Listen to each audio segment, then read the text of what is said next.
welcome. It's the beginning of a fresh new year. I know that especially in South Africa, we're particularly encouraged that we're not as locked down as we were in the previous year, and we hope that it'll still remain a little freer than it has been for us. And welcome to those of you from different places where you might be experiencing a little bit more lockdown. But all of us, having gone through this pandemic, know that resilience has come out as one of the key skills for people to thrive in this new world of work. And that term VUCA has just been accelerated, the volatile, uncertain, complex, ambiguous. And we've seen the resilient people as the people who thrive. And so people who are applying for jobs want to be resilient, to be able to adapt to whatever that's going to bring with it. But we also know that hiring managers want to make sure that they hire people who are resilient. And because it's such a loosely used term, there's so many definitions. And so I'm particularly excited to have Sunette with us, who is an expert in resilience. And she's going to be helping us to understand a little bit more about what it is and how to build it and what to look for if you're looking for it in someone else. So welcome, Sunette. Thank you. Yeah, I'm so excited that you're joining us. And so for those of you who don't know Sunette, I've got a few little pieces around her background here. And I've worked with her for a number of years and can attest to all of these things. And she really is somebody who has a curiosity about the human psyche and mind. And that's always attracted her to roles where she could help individuals and businesses to improve their ability to achieve greater success. Sunette is somebody who, whenever I've worked with her, everything is excellent. She takes genuine care. She's exceptionally thorough. And she's really got so much experience in human resources. She's got over 30 years experience. So she started off with the basics. And then over the past 20 years, she's really been able to pursue her passion for organizational transformations. So during this time, she's acted in both specialist and leadership roles, focused on change management, organizational development, and leadership development. So these roles have afforded her the opportunity to design and navigate change management programs for a diverse set of transformations, ranging from technology implementations to operating model changes, as well as leadership programs and retrenchments. And due to the immense impact of our resilience and our self-awareness on our ability to successfully manage change, she has strengthened her change management offering in more recent years by including resilience training via the Synergistics resilience framework developed by Dr. Mark Oppenlyle, and Enneagram profiling via integrative Enneagram solutions. So those are a lot of kind of qualifications, years of experience tagged onto her name. But can I just say that from my perspective, she is the most delightful person to work for and work with. And I have every confidence in interviewing her today in this learning conversation. So as you know, at Out of Box Thinking, we love interviewing people and finding out more about their areas of expertise, because it really helps people who are looking for new roles. And it really helps managers who are hiring people for new roles to be able to dig deeper and be better at the expertise that it takes to select the right people. So welcome again, Sunette. We're so excited to speak to you.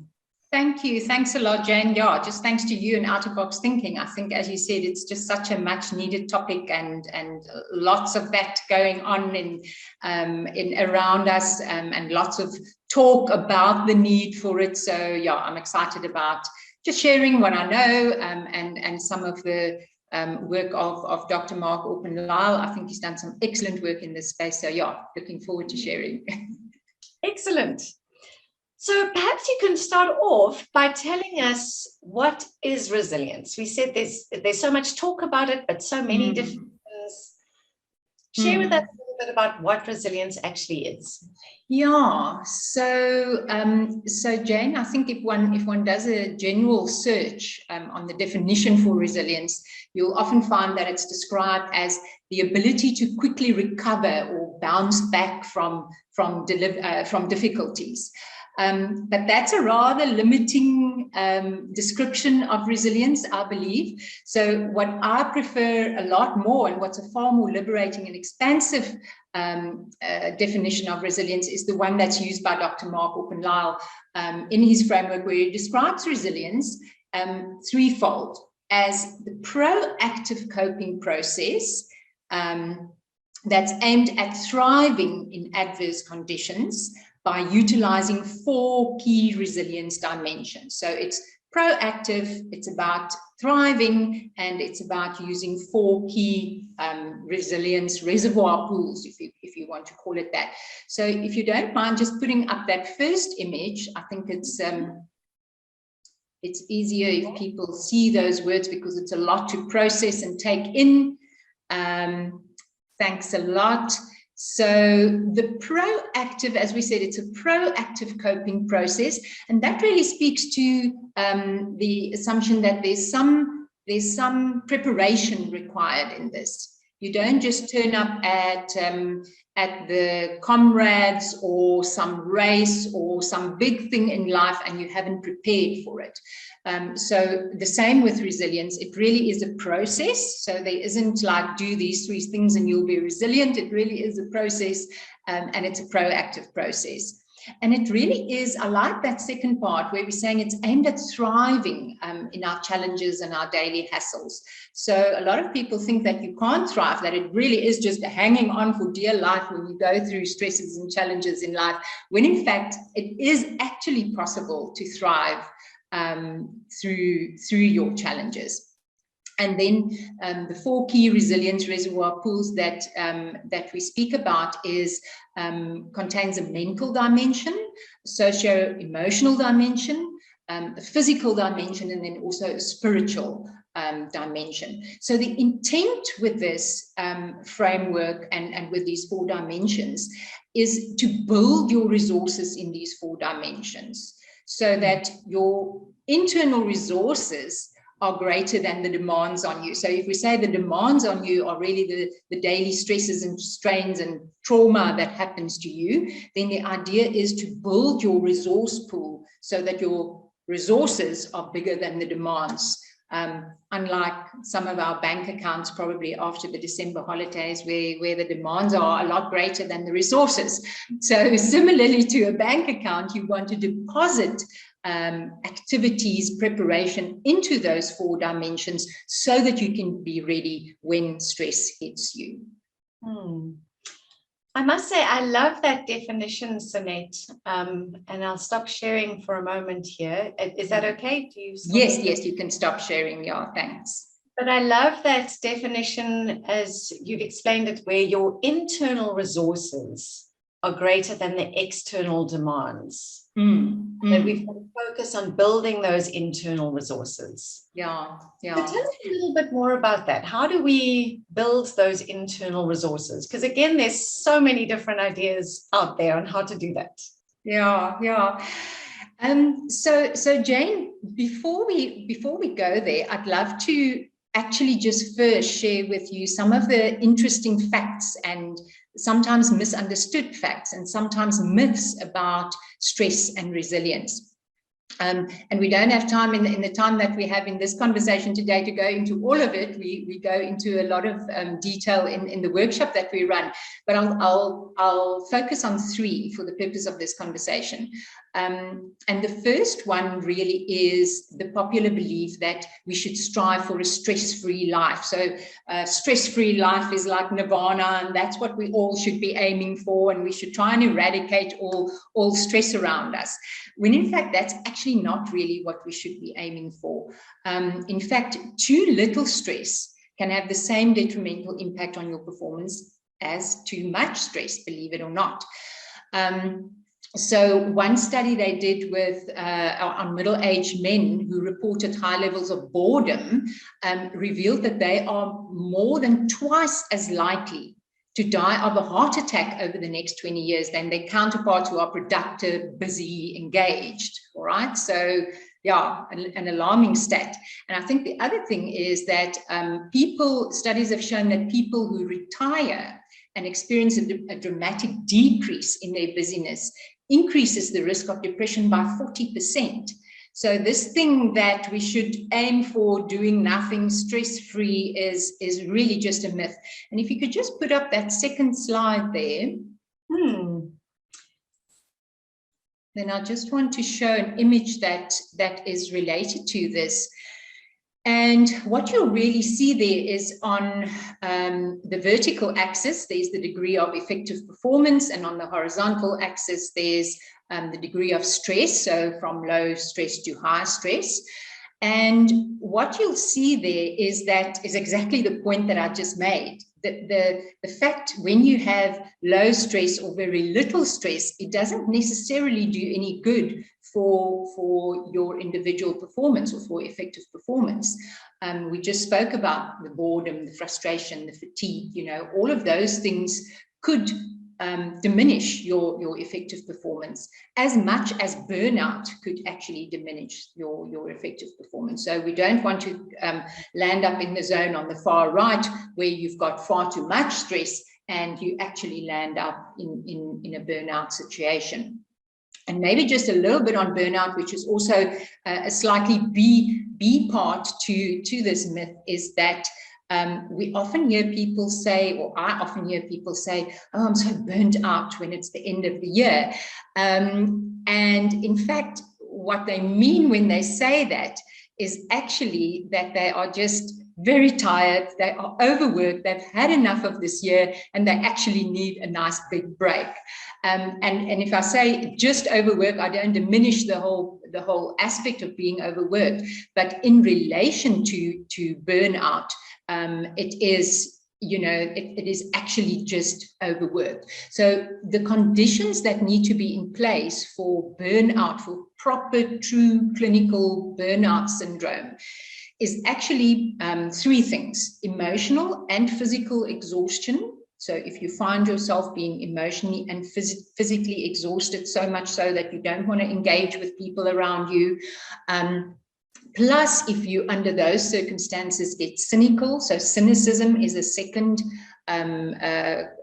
characteristic of burnout. And what I mean by cynicism is we're all in roles where we either have to service people or care for them in some way.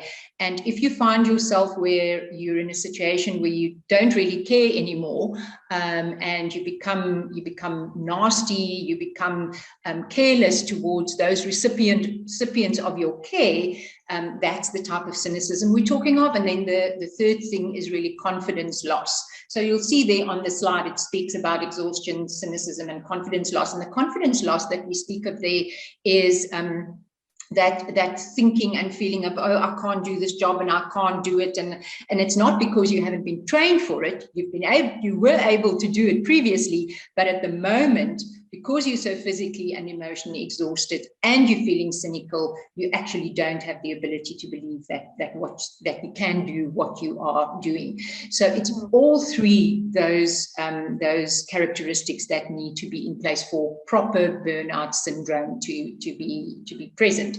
So yeah, if you find that you sometimes fitting into those categories, it's maybe something to look at. But what we want to actually come back to is that optimal zone. So it's not too little stress, not too much stress, but it's actually that optimal zone of stress that you need for you to be able to think rationally, to problem solve, to make progress, to be productive, to be creative, to thrive. That is actually what we should be aiming for. Yeah, we don't want to get to the burnout and then try and fix it. Yeah, no, absolutely. So really just the point I'm trying to make here with this slide is, or with this point, is that stress-free living is neither realistic and nor is it good for you. All right, so that was just the first point. So thanks a lot. You can actually take that image down. Okay. And the second myth I want to just briefly touch on is related to the belief that we can only have a fight or flight response in situations of stress. So I think everybody in this session, in this forum here, have somewhere in their life read about or experienced or know a lot about the fight or flight response to situations of stress. But that's actually a myth, believe it or not. I mean, it is real, fight or flight is real, but it's not the only way that we can respond to stress. And so that's actually the good news, that our bodies aren't just one-trick ponies. You know, we don't only have that response to go to when we are under stress. And there are, in fact, others. And the two I want to just touch on is, the one is a tend and befriend response, and the other one is a challenge response. Now, the tend and befriend response relates to a physiological response that probably few people are aware of. And that is that when we are exposed to stress, our bodies release a neurotransmitter called oxytocin. So in the same way that it releases cortisol and adrenaline, we've heard many times, and we've read and we know about all the disadvantages of cortisol and adrenaline, and the fact that that happens when we are under stress, and that's correct. But very few people know actually that it also releases oxytocin. And oxytocin is that hormone that makes you reach out to others. So if you ever have this need when you're under stress to reach out, to ask for help, to just to be with people and tell them about your problems, that is that hormone oxytocin that actually does that, and that creates that natural urge to reach out to others. And not only that, but the wonderful thing is that our hearts have receptors for oxytocin. So when the stress happens and it pumps out all of these wonderful hormones, your heart actually has a receptors for oxytocin that then strengthens the heart. So unbeknown to us, while we're going through all of this, there's actually this happening in the background, and it's something that our bodies naturally help us to respond to stress. And I think then the other possible response is the one about challenge. So we say tend and befriend is the one, and challenge is the other one. And here's the thing: if you have a fight or flight response, if you only see stress and challenge as a fight or flight response, your body's primary aim is to defend itself. So it gets ready for defense. And how it does that by constricting your blood vessels. To prepare for blood loss in case of violence, and that's unfortunately a reality in our everyday lives, and specifically in South Africa. So when you think that you only have to fight or flight, your body prepares itself by constricting your blood vessels. And then obviously that is why cardiovascular disease is such a huge risk if your body is exposed to this all the time, those constricted blood vessels. But if you think of the situation as a challenge, rather, then your body responds much like it would in a gym session. So your body increases blood flow, it gives you energy, it gives you oxygen, but your blood vessels stay relaxed. So mind, fight or flight, blood vessels constrict, mind, challenge, blood vessels stay relaxed. So amazing findings that can really change not only the way we think about stress, but also change our body's response to stress.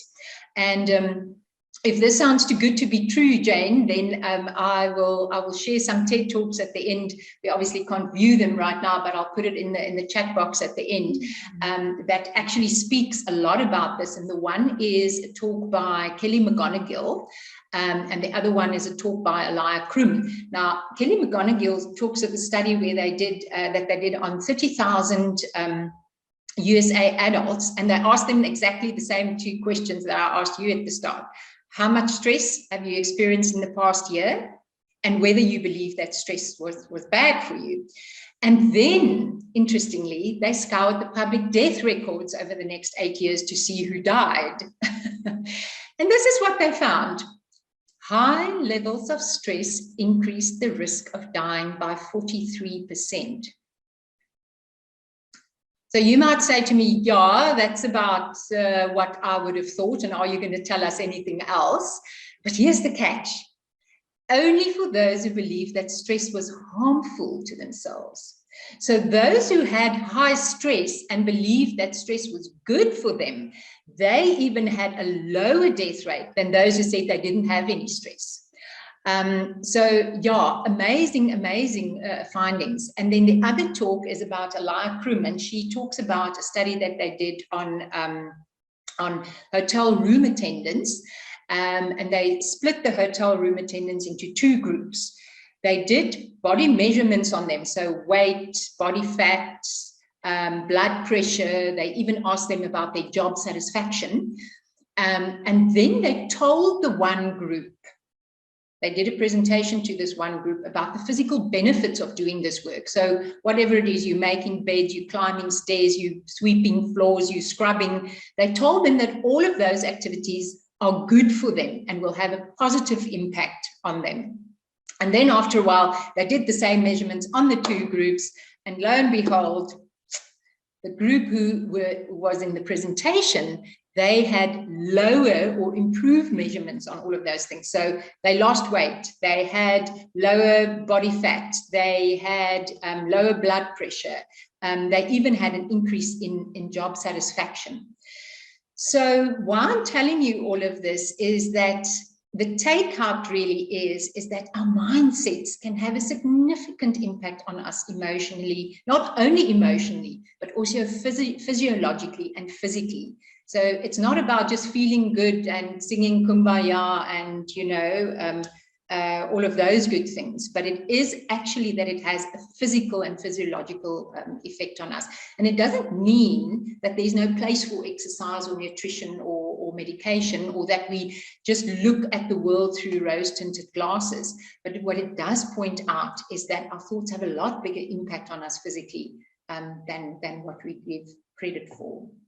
So those two myths. So the one is, you know, we don't aim for stress-free living, and then the fact that we can have 2 other responses other than fight or flight. And then a third and last one I just quickly want to talk about is workaholism and its connection to burnout. And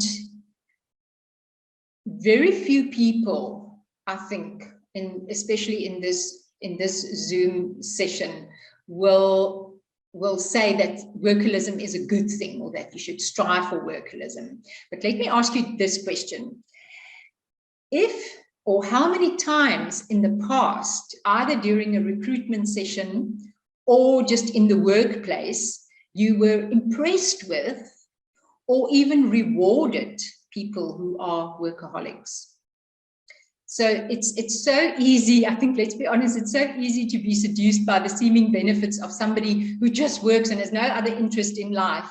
But how many times have we actually secretly thought that that's actually a good thing? Or you maybe have even strived for it yourself. But if we look at the definition of workaholism, it's really the overcompensation of a deficiency elsewhere in your life. Just going to say that again, an overcompensation for a deficiency elsewhere in your life. And if you find that you are doing things like you work in order to reduce feelings of guilt, or you've been told by others to cut down on work without listening to them, or you've become stressed if you are prohibited from working, or you deprioritize your hobbies and other things, other activities in life, or your health has negatively been affected. So if you notice these things in yourself, and if you notice these things in others, it's very likely that you've got a workaholic problem, that you might be a workaholic. I think Wayne Oates, the American psychologist, termed it as possibly the best dressed mental health problem of them all. And although it's much more socially acceptable than typical substance abuse, the long-term effects could be as dire or worse. And by the way, it's been found that workaholics don't get higher PA ratings than their more balanced counterparts. And one really alarming fact is that children of workaholics have a much higher rate of depression and anxiety than children of alcoholics. So I'm going to let that sink in again. Children of workaholics have a higher rate of depression and anxiety than children of alcoholics. Yeah, wow. Really, really sad fact, yeah. And remember what we said about burnout earlier and the definition of burnout. And very often workaholics who are also perfectionists have a tendency to burn out over time. So neither of these things are very sexy or admirable or should be desired. So I think it's just, when we think about these two things, just be careful how you might inadvertently think of it as something to strive for. It's not sexy, not something to be proud of, and they both have very serious consequences. Yeah, such a good point, Sunette. And you're right, they really have been marketed as desirable consequences. And even interviewers who are interviewing candidates for roles have seen it as a plus if that person says, oh, my weakness is I'm a perfectionist, or my weakness is I'm a workaholic. The hiring manager has typically thought, fantastic. Yeah, let's get him. Work yourself to death there. So thank you for spotlighting those points. Very good. And especially the effect on other people.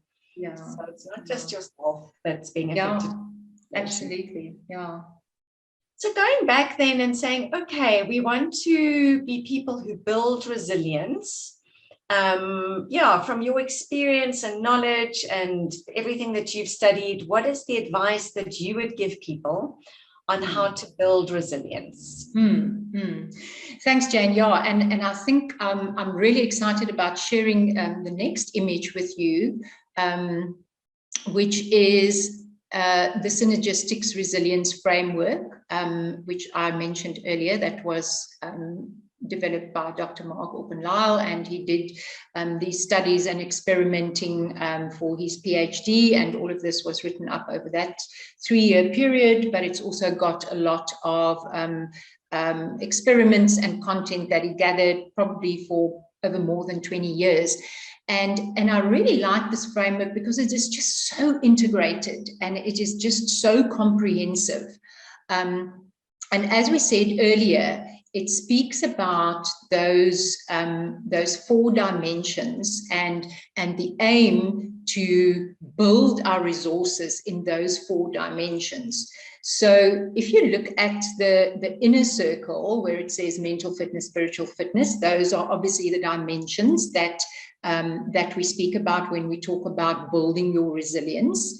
And the fact that we say fitness means that it's not a definitive state that you're working towards. It's not something that you've achieved and then you've arrived and then you've achieved it. It's actually much like your physical fitness. It's something that you have to work on all the time. And it's something that you can build over time. So those really are the 4 quadrants. And then in the inner circle, in the middle circle, you'll see it says things like 2020 vision, turbo boosters, conquering the monkey, and think like a kid. And what those really represent are the mindsets that we need to work on to actually work on that dimension. So if we start at the bottom, the physical fitness mindset, turbo boosters, that's really about vitality, not discovery vitality, but physical vitality, energy, all of that. And on the outer rim, you'll see there are words like rest, nutrition, and exercise.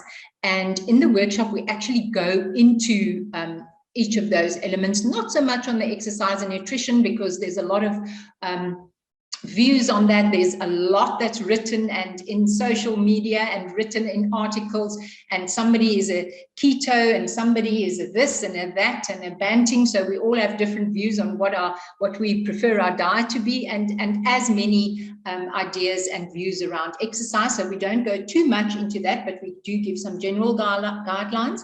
But then we actually do spend quite a bit of time on rest, and so many studies being done on the negative effects of lack of sleep. And so it's something that people don't often actually focus on. They think, oh, sleep, it's just, overall story. But actually, there is a lot to be said for the value of getting quality sleep on our lives.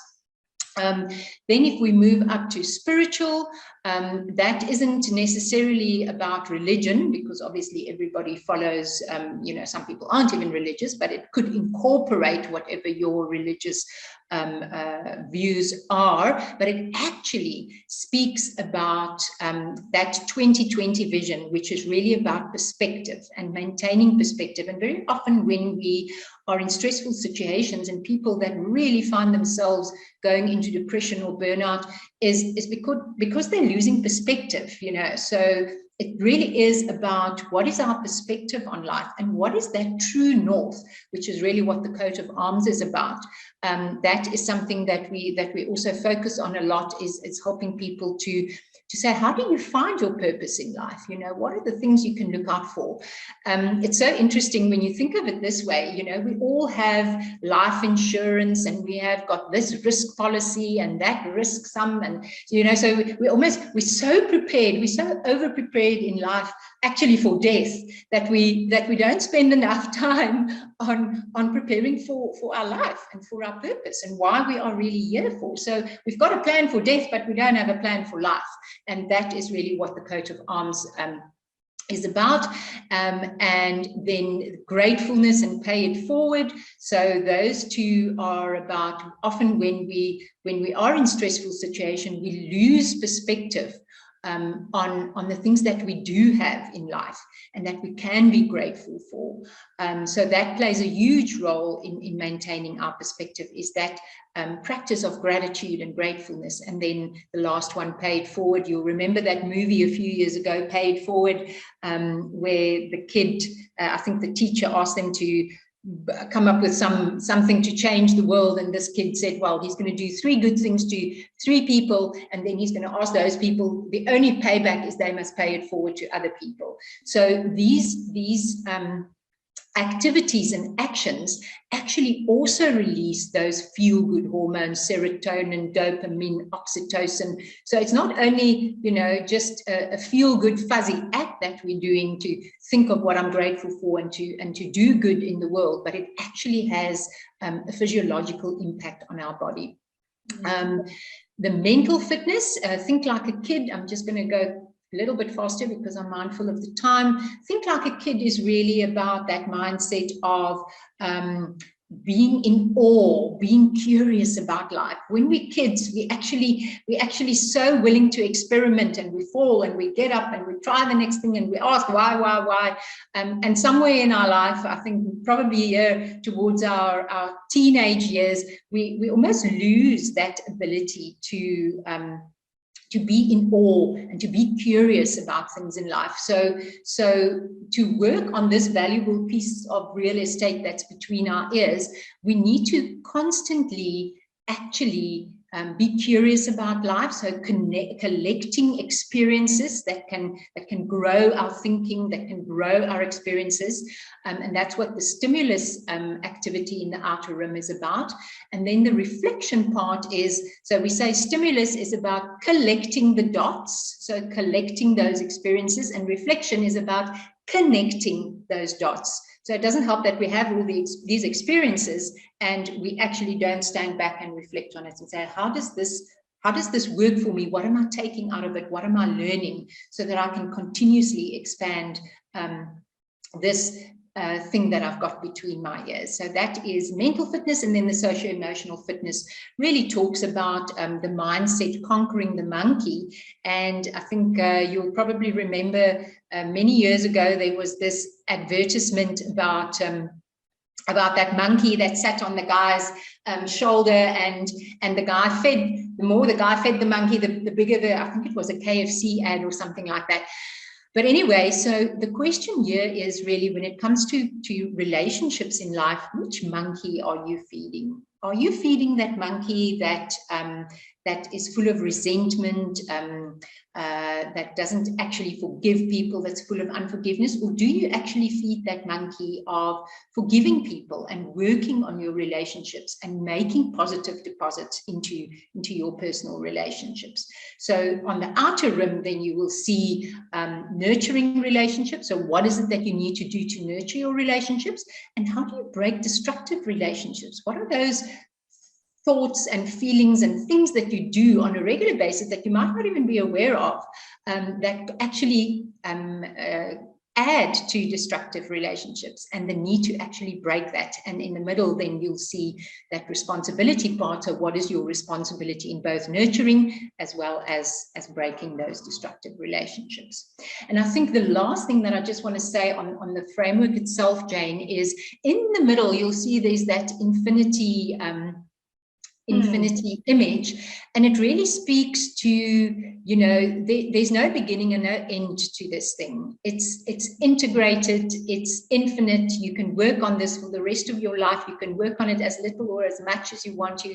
You can start anywhere, and that's the brilliant thing about this. It doesn't say follow these 10 steps and start at 1 and end at 10, but as we go through the workshop, we actually give reflection time for people to say, what is really the thing that works for me, you know, and what's really that simple, easy step that I want to implement in my life right now that I can actually follow on a daily basis. And as I say, you can do as much or as little to that as you wish. So that really is what we believe are the steps and the valuable building blocks for resilience. No, those definitely are very valuable building blocks, Sanette, and I see there's so much there. So I can imagine in a workshop where you unpack all of this, there's so much insight to be gained. And I love the way that you really help people to focus on what are the practical steps to take. I'm going to start building my resilience, and I can build it as much or as little as I want. But if I am going for an interview, and I want to build my resilience for that interview and show up as resilient, what are the things that people can do? Because, you know, new year, new resolutions, we're all, you know, a lot of people are looking for a new career and new avenues to take. What advice would you give practically in the recruitment world for people who are looking for jobs and people who are also interviewing others for jobs? Can I stop viewing, or do you want to? Yes, you can actually take that image off. Thanks, Jane. Yeah, so very, very good question. I think that to start off for recruiters, and I think you also mentioned it at the start yourself, Jane, is that I would suggest that in future, recruiters and employing managers need to be a lot more intentional about recruiting for resilience, and not only recruiting for it, but once people are in the organization, to continue to help them to build their ability to be resilient. I think our world is only going to get more difficult and pressurized, more competitive, faster changing. We're not going to go back. It's not going to be, it's not going to become less pressurized. And I think the cost to both the individual and the organization, and ultimately to society, is simply too high to not intentionally build and reward that resilience. So I think for recruiters to look out for some of these building blocks in their recruitment process, and to also, like we said earlier, be careful of that, looking out for the workaholics and the people who seem that they will, just give their everything and not focus on anything else in life, because that could come back to bite you. I think the cost of, we all know, the recruiters in the room will know, the cost of replacing people is sky high and not very often calculated, actually. But it is actually sky high. Not only the cost of the money that you might be paying for a recruitment agency, but it's the cost of onboarding that person. It's all of those things. So I think everybody understands that. But so that would be my number one tip for recruiters. And I think for interview candidates, I have a bit of bad news and a bit of good news. So the bad news is there's unfortunately no silver bullet that you can do right now in the moment that will show how resilient you are if you're not, if you're in an interview fix and you're not too much of a resilient person. Resilience, as we said, is something that you build over time, and you have to prepare for it as much as you prepare for anything else in life, and you have to persevere and you have to apply discipline in that process. So preparation, preparation, preparation. I think, Jane, you and many others who teach in this field will tell us, prepare. You know what the role is that you are applying for, and prepare for that question. You know they're going to ask you, where do you want to be in 5 years' time, or what is your worst qualities, or stuff like that. Prepare for it. You know it's going to come, so prepare for it. However, there are two things that I do want to point out that you could possibly apply more in the short term if you haven't got the next 12 years to prepare for your interview. and it's two aspects. The one is, and you're probably going to roll your eyes, but it is the point about good quality sleep. If your interview is next week, I would say the best thing that you can do is make sure that you get good quality sleep over the next week. And for this, the acronym RESTED might be helpful. So RESTED stands for routine, electronics, sun exposure, temperature, environment, and decaf. So the routine part is about try to, at least if your interview is next week, over the next few weeks, go to bed at more or less the same time and try to get at least 7 to 9 hours of sleep. Electronics is about switching off those blue light emitting devices at least 60 minutes before you go to sleep. Sun exposure, believe it or not, does help with the release of serotonin. So make sure that you've got about 30 to 60 minutes of sun exposure in the morning. Temperature is about keeping your room as cool as possible without being cold, because that's the temperature that you sleep in best. Environment is about trying to cut out environmental noise. So either put in earplugs or implement white noise if you've got something like that, if you need to, if you're in a terribly noisy area. And then the last D is about decaf. So be careful of caffeine and alcohol so close to sleep time. Both actually impede the quality of your sleep. And it can either wake you up or keep you awake or prevent you from falling into a deep sleep, which is required for proper overnight restoration. So I would say rested. If you follow that for the next week, you should be in a much better shape. And then the last thing is something that the Navy SEALs teach their recruits, and they teach their recruits these 4 techniques. And these 4 techniques are goal setting, visualization, self-talk, and breathing. Now, the goal setting part is so they put their recruits under these terrible life-threatening situations, and they put them underwater, and they take their oxygen masks out, and they attack them, and they harass them, all to put them under a very stressful situation. And then they teach them, if they're in that situation, goal setting is one of the most important things to do. And in the moment goal setting, what am I doing now? What do I need to do then? Instead of just thinking that, oh, I'm not going to survive and I'm going to die. And what? So instead of actually allowing your brain to take over and to panic, you actually activate your prefrontal cortex, which is responsible for logical thinking. So that short so if you're in the interview, you will think, okay, the person is asking me about this. Where have I had that experience? What example can I? So it's about short little goals. And you can also apply this in your everyday life. So if you're going through a stressful period, if I get up in the morning, what must I do to get to breakfast? From breakfast to lunch, what do I need to do? From lunch to supper time, what do I need to do? That just helps calm down that over feeling of being panicked. Then visualization is also about visualizing a situation before you go into it, so that when you're in the situation, it actually feels as if you're doing it for the second, third, fourth time. So you take that novelty sting out of the situation. So if you're going for an interview, visualize the night before. We said, the thing about preparation, visualize how the interviewers will ask you this, so that when you're in the situation, your brain and your body thinks that you're not going through it for the first time. Self-talk, sure. We talk at a rate of, there's actually 300 to 1,000 words that we say to ourselves per minute. That's a lot. And yeah, it's amazing. 300 for the men and 1,000 for the women. No, I'm joking. So, and if we say negative things to ourselves in that moment, oh my gosh, I'm going to not make this. Oh, I'm not going to get this job. And when I don't get the job, I'm not going to have money. And when I don't have money, I'm not going to have a family and all of those things. So instead of saying all those negative things to yourself, say, I can do this. I've had this situation before. Let me think of an example. So it's about that kind of self-talk. And then the last thing is breathing.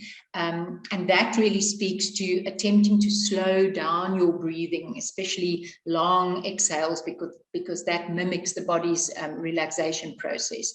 But you can't just only do breathing in the moment without the other three. So that's why they teach these four together, and you need to apply these four together for it to be really helpful and really effective. Yeah, I think that those are such good tips, Annette. And as people have been saying in the chat box, it really is amazing how we're such holistic beings.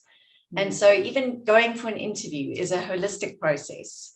There's a physical side, the social side, the mental side. I mean, there's all of these involved in being successful in the choices that we make and the experiences that we go into. Yeah. So thank you for sharing those. I think that's extremely helpful. And I fully support all of the things that you've shared. And as Sandy was also saying in the chat box, it's important for candidates to not feel like they need to say, I'm a workaholic in an interview. And I think there are people who have a scarce skill who no longer say that. They are now calling the shots and saying, I want a work-life balance. Yeah. But sometimes if someone feels that they don't have a scarce skill, then they feel like, well, I need to show that I will work even harder than everyone else in order to get the role. And there is a shift. Interviewers, as you say, should no longer be looking for the workaholics and the perfectionists, because those are typically the people who will burn out. Yeah. Instead, what is coming more to the fore is interviewers are needing to probe things exactly as you say, the things that resilient people do. So that's why collaboration has come up so strongly. And it would be important for interviewers to probe things around how people have collaborated. As you say, it's a never-ending process. So it's important for interviewers to look at what people have learned and how they're continuing to learn.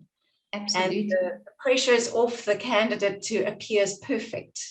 As long as you can share what you've learned and what you've grown in and how you're constantly changing, then I think that's very much in your favor. Yeah.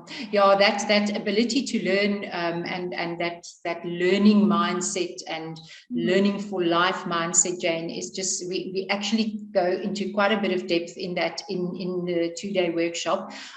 So very important, absolutely an important thing to look out for when you are interviewing, because it's, as you say, we're in such a fast-paced, changing environment that it's more and more we have the need to collaborate with others and to build our networks and to draw on others' experiences. It's no longer, you can't have it all, you can't know it all. So very, very important, that lifelong learning and ability to network and collaborate with others, extremely important when looking out when having interviews with possible candidates. And I see with a competency-based approach, people are no longer stopping at what was the outcome, but there is that additional question coming through stronger and stronger now as to what you learned. So something so important to prepare for in an interview, as well as to prepare for as the interviewer. But thank you, Sanette. I know we've just got 5 minutes left in case anyone has any questions or comments, things they'd like to add. So again, thank you so much for coming through. And I hope that you will also, maybe you can just put in the chat box your contact details. So if people are interested in joining your workshop or asking more questions, that they can do so. So I'll stop the recording, and thank you so much for joining us, everyone, and for your chats in the comment box.